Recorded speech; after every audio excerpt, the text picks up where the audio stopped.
So welcome everyone to the Glamorgan replay. Today we'll be looking back at the Glamorgan versus Somerset from 2016. I'm joined by Mark Wallace and Jim Allenby. We both played sort of the bulk of the blast so far. So how sort of T20 changed from those early years, 2003, 2004, sort of to towards the end of your careers, and then now? Yeah, well, I'm a little bit older than Jim, believe it or not. So yeah, I mean, I played in kind of Glamorgan's first T20 game, which was Northampton Cardiff, and amazing how the game's different now. Back then it was a case of what we do playing this rubbish, it's never going to last. It's just going to be sort of mess around cricket, and of course it's ended up not being. So the early days it was very much a little bit sort of go out and have a bit of a whack and not take it seriously, and then it almost transformed overnight, probably after that first one and a half, maybe 2 seasons, being the real serious competition that it is today, and it got really big really quick. And I think suddenly people realized that the assumptions about the competition, which was it's just going to be it's going to be no spinners, it's just going to be some slogging, and it's going to be rubbish, quickly transferred to it is this sort of the element of the game now where there are such small margins and everybody's trying to win those little battles. It's almost unrecognisable from what it was in the early days. Yeah, I agree a lot with what Wally said there. As he mentioned, he is older than me, which is lovely. It changed massively. As he says, it changed from being a bit of hit and giggle. Even when I started, I think it was a year later. It was interesting because at Leicester, where I was at the time, I guess we were probably the first side to take it really seriously and plan for it, and arguably planned more for that than we did for Championship cricket, and that showed in the results of being successful early. But the change certainly came around, as Wally says, because it was, one, it improved, but also the crowds were so good, and finals day was such a good atmosphere that people wanted to play in it. And as players, as soon as you played in one finals day, your goal was always to get to another one, especially for those of us who weren't sort of around international cricket. So motivation from the players was massive. I think the club saw that the money coming in from sponsors, it was the most supported product or format, so the sponsors wanted to be involved, which obviously piques the interest of cricket clubs. And then from a purely cricketing point of view, it improved all the other formats. Fielding and scores in 50 over cricket went up. Championship cricket, I think the fielding got better, not only because of the athleticism, but also because of the T20 coming in. So there was a lot of good reasons for it to build as quick as it did.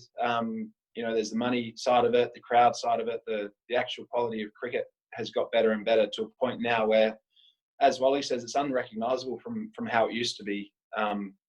You've got some genuinely world-class athletes and sports people playing it now and making it look like a completely different game, hitting the ball over 100 metres and bowling 90 miles an hour regularly. So it's obviously got faster, it's got better to watch. Probably have less of those old games at Cardiff where it was 100 played 100, which certainly I started in when I came to the club, which had their own, I guess, benefits for a couple of blokes. But yeah, look, it's such an important game now, and it's such a big game, not only for players, but as I say, for clubs and supporters. So it's fantastic to see it grow as much as it has. Jim, you were captaining Somerset in that game. How much do you sort of remember about the build up to the game? Yeah, it's an interesting one. It was a relatively tough time for us. We'd gone through maybe 2 or 3 pretty bad losses in a row. And I remember the road trip. I think we'd been in potentially Kent, come back to Cardiff, and then we're heading back to London the next day for a game against Middlesex, which pretty sure we might have got beaten in as well. So yeah, it was an interesting build up. Everyone kind of were a bit all over the shop, as can happen in county cricket. A lot of time on the bus. A lot of us, including myself, not in great form coming into the game, and certainly down to, or up as it was, to Cardiff to play against a really strong Glammy side that were on fire. Mark, obviously, yeah, Glammy on fire. So what were your memories of the build up to the game? Yeah, I mean, it was slightly different for us, and I'm pretty sure we were in the top 2 going into the game. And I think we needed to win to guarantee a place in the quarterfinals, which is that's massive in any cricket. Just making sure that you're going to be playing in the knockout stages is huge. I think we had a game afterwards which could have got us a home semi-final, but this was the sort of one to really nail home our spot in the last 8. And then, of course, it's Somerset as well, which is always a pretty big game. You know, we always get good crowd in. We always tend to get a little bit of travelling support as well, which gives it that atmosphere. So, look, for us, it was a big game. We've been playing some good cricket, you know, largely inspired as it was and is by Colin Ingram. So, yeah, for us, it was a big game. And when you play Somerset, you know, they've always got a lot of match winners, and you kind of look down the card. You know, they've got a lot of guys who can kind of hurt you in a way. So it was kind of, in a way, it was quite a pressured game for us. You both mentioned there about sort of the finals day and the knockout stage. You both played finals day. Jim had a slight bit more success than Mark, but knockout stage cricket and then finals day, I guess, is sort of another level. What are the pressures like, and how do you sort of feel that out on the field? Yeah, I mean, as Jim had some really good successes at finals day and played in some, you know, really strong Leicester sides, especially. Yeah, I mean, things are totally different. And, you know, if you're talking about this game, you know, all the pressure is about getting to the knockout stages. So getting to the quarterfinals to give yourself a chance to get to finals day. And, you know, finals day is the one slot down from the international level that, you know, as domestic players, you know, that's probably your only opportunity to play in that sort of atmosphere, you know, with a big crowd. And, you know, the atmosphere at final stage probably does rival anything in international cricket throughout the world. So that's the big pull of playing there. And obviously, you know, Jim will be able to talk about winning at finals day and bowling the last ball at finals day and all the pressure involved in that. But yeah, it's a great occasion for any domestic cricketer, and that's why everybody's so focused on trying to get there every year, I guess. Yeah, it's funny. I mean, as you get older, you probably feel the pressure slightly more, which it should really be the other way around. I think I went into that finals day in an unbelievable team. We had match winners and international players and guys who have had great tournaments and great careers already. So I went kind of just along for a bit of a ride and got put into number 3 in, I think, the quarterfinal and did okay. So, yeah, managed to bat really well in the final with Darren Matty, who always seemed to score runs on TV or in grand finals or important games for Leicester, you know, forever really. So I think we put on about 120 against a really strong Knott side, and to be honest, didn't feel the pressure once during it because I was just so unaware as a young man of I guess how big a deal it was. I knew it was exciting and I knew I was loving the occasion, but it happened so quick on finals day and in finals in general that often the game's finished or the day's finished before you've even given yourself a chance. So certainly from that moment onwards, I was told that by the senior players, but, you know, when you're young and a bit cocky, you listen, but you kind of don't listen. So certainly that advice is what I've given all players who have ever asked about, you know, performing in finals and things like that is it happens so quickly, and to take your time and enjoy the occasion, but also give yourself a chance to perform by, I guess, you know, not rushing through it and fumbling through the day so that by the end of it, you've kind of not really realised what's happened. So that day was certainly like that. That bowling innings was a bit of a shambles, to be honest, because it was hammering down with rain, and that's why the ball was slippery for that last ball. But overall memories of that day were just the atmosphere, and a funny memory was walking to our change rooms on the far side at Trembridge, because there was obviously 4 teams, and I think it was maybe girls allowed or one of those. Wally will know that because I'm sure he's a big fan of them. But you know, their change room was next to ours, and I remember all the security and all that, and just thinking, this is quite different to playing at Grace Road on a Tuesday in a 4-day game. So the glitz and glamour, I assume, is still there. Obviously, playing a finals day, you know, recently. We did manage to play in a quarterfinal for Glamorgan in my last year at the club, which was a fantastic occasion. And sadly, we didn't, you know, we choked basically up at Old Trafford. And it was a really good example of what I say. We went up there maybe on the Friday for a Sunday game. We went up there really early, and it rained and it rained and it rained. And we ended up playing maybe a day and a half late. And I assume Wall will agree. We kind of played the game, and the game was over before we knew it. And even though we'd been up there 3 days, it felt like the game lasted 2 minutes. So if, you know, we could all go back in time, I'm sure in that game we may have just given ourselves a bit better chance and got to another finals day, I think in 2014. But great to see the lads have been back there since and played obviously exceptionally well. Must have been this year, 2016. Yeah, so just got sort of 2 more questions before we head into the first innings. talk about sort of the difficulties in playing T20. You both sort of held two roles simultaneously. You've sort of opened the batting and kept wicket, and then were also captain for a bit. And Jim, you were captain, open batting, open bowling. So how difficult is it in T20 to balance multiple roles within the game in such a fast and frenetic format? I think Jim kind of hit on it earlier on in one of his earlier answers, in that I think if you sort of take a step back, then it's not a problem at all. It's very easy to get caught up in a million different things going on and trying to feel like you're spinning a load of plates and you actually do all of your jobs poorly. But actually, the best guys are the ones who just actually, they focus on the job at hand, be that batting, keeping or bowling. Then they'll pick up the captaincy when it's required and really compartmentalize things really well. Because the other thing is, if you're captain, you still want to play, you still want to enjoy the game, enjoy the atmosphere, all that stuff. And actually, T20 is the format where you get the opportunity to kind of play like you're a kid again. As a batter, you can go out there and try and whack it.